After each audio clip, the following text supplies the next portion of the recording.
He and Starks chatting. A couple of pals getting together during the game. Yep. That was an enormous three as the Cavs had a lot of momentum before Starks knocked it down. He was set up perfectly. Childs hitting the first free throw. Childs from the line this season is at 84%. That's his first bucket of the game. He's got 3 assists. First point, I should say. And the lead is back to 10. Cavs have done a good job with their turnover situation tonight. Coming in tonight, it's a surprise to basketball fans to see the Cleveland Cavaliers leading the NBA in turnovers at over 18 a game. 2 big free throws from Childs. Cavs call timeout. 6:12 remaining in the fourth. Knicks back up by 11. Cavs matchup. Hope he doesn't have any hand grenades with him. How old is that hat? Think of explosions going on when you see Bruce Willis. Right there, the matchup. Speaking of explosions, Allan Houston, 22 of those 30 in the third quarter. Wesley Person having a nightmare game. He's 0 points. He's 0 for 4 from the field. 86-75. Knicks lead by 11. Midway through the fourth. Brevin Knight kicks it out. Carl Thomas the 3. Larry Johnson hauls down his 8th rebound. So important for Chris Dudley to have that presence there on Kemp. He kept Kemp busy, and Larry Johnson got the rebound. Starks and Childs. Childs feeds to Johnson. Head fake, draws the foul. He'll shoot 2. And Kemp showing some nice sportsmanship by letting Johnson know nothing hard there, making sure he didn't hurt him. Kemp's 3rd foul. Kemp's a cool guy. You know what, John, I remember this about 4 or 5 years ago. I was working for NBA radio during an All-Star game where they brought in every single All-Star to sit down and talk. And this was all the big names as Johnson hits the first. And the guy that I enjoyed talking to the most, that I felt had the best responses, one of the more intelligent players I've met, was Shawn Kemp. He listened to the questions and actually thought about it before he answered. Very intelligent guy. He's been a bit of an enigma with some of his mispractices and some of the problems he had in Seattle, but was the most enjoyable All-Star. And this is about 4 years ago to talk to of all the players. A guy who didn't have the benefit of a college education either. As I was saying, he's a cool guy. You know, his manner is very pleasant, and he's had a great career. Johnson hits the free throws. Knicks on a little 7-0 run to go back up by 13. Kemp underneath. Tough shot from Shawn Kemp. And it's cut to 11. Still plenty of time remaining. Just under 5.5 left, fourth quarter. Along with John Andres, Mike Green on hand. Knicks trying to make it 3-0 since the All-Star break. Boy, Kemp's doing a lot of talking out there. He's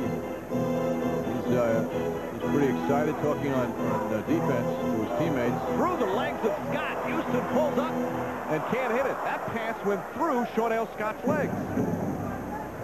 Under 5 minutes remaining. Knicks holding on to an 11-point lead. Sura, that's a long 3. Bobby Sura. And the lead cut to 8. And a technical foul's been called against one of the Knicks, I believe. Or is it against the Cavs? Shawn Scott. Well, Kemp's been doing a lot of talking, I know that. Shawn Scott called for a technical. Jeff Van Gundy says, wait a minute, I want a 20. Well, if I'm Mike Fratello, I am in Shawn Scott's face. What is that all about? Scott finally getting some time. Your team back in the game, and you get called for a technical foul. Poor decision from Shawn Scott. The Knicks will shoot the one-shot technical when they come out after the 22nd timeout. There's 4:48 remaining in the fourth. Take a look at the replay. Scott on the right side of the screen. Now watch after the shot. Scott and Dudley. Shot goes up and in, and then Scott with that extra push to Chris Dudley drew the attention of the official. Billy Spooner right there. Scott trying to explain himself. Say, for a guy who plays 3 minutes a game, that's quite unnecessary. Especially your team fighting to get back in. Every point important.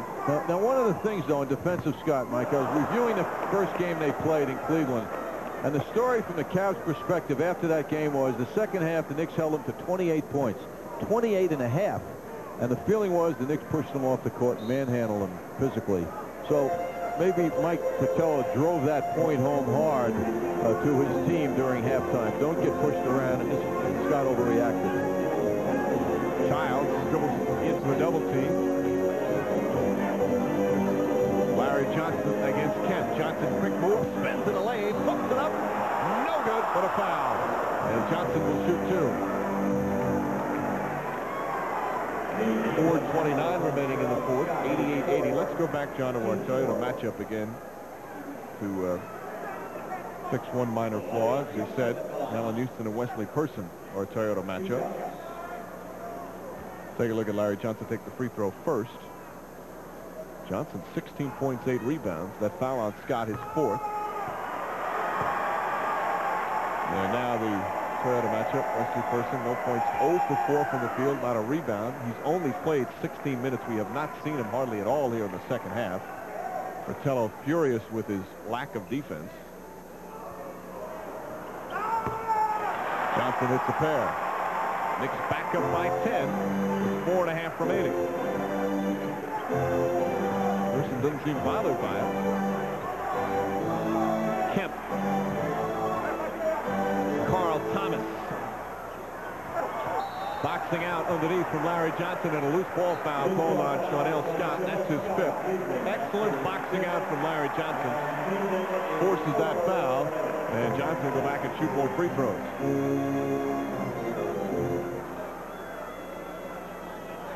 Just the fundamentals of basketball, but Johnson does it so well right here. Down your lower left.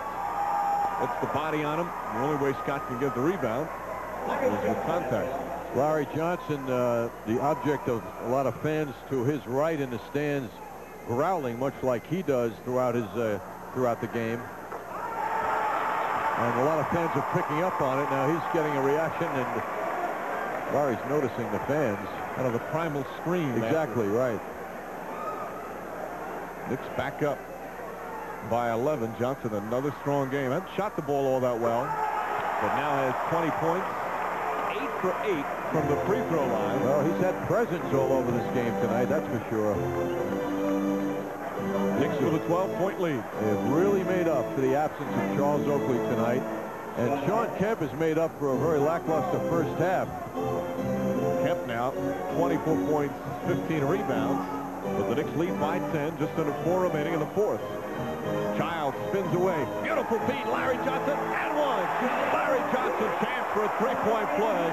And a pretty pass from Chris Childs. And Johnson really having some fun with the Garden crowd. It's a beautiful feed from Childs. It certainly is. Childs sets him up perfectly. And nobody's going to stop Larry Johnson when he's in that position. Johnson on 9 straight points for the Knicks. He's playing to the crowd, too. And the lead is back to 13. 95-82. Well, under pressure now, the Cavs coming on. The Knicks have risen again. Henderson way off, Starks the rebound. Knicks look to run. 3-on-2 break. Starks to Allan Houston. He's hammered. Shot won't go as Kemp hit him. And Allan Houston will go to the line for 2. 4th foul on Kemp. Starks led the break nicely. And Allan Houston, who already has a season-high 30 points, chance for a couple more. What has he done for the Knicks lately, Mike? It's a hard world we live in. You know, so he had a big third quarter. Allan Houston has done such a good job protecting himself tonight, too, when he's driving the basketball. Even though he takes very hard shots, he's not getting hurt because he's protecting the ball so well. Those are his first points of the fourth. He's disappeared here in the fourth. That's right. Those 32 points now for Houston. That ties his Knick high. 3:25 remaining in the fourth. Knicks with a 15-point lead.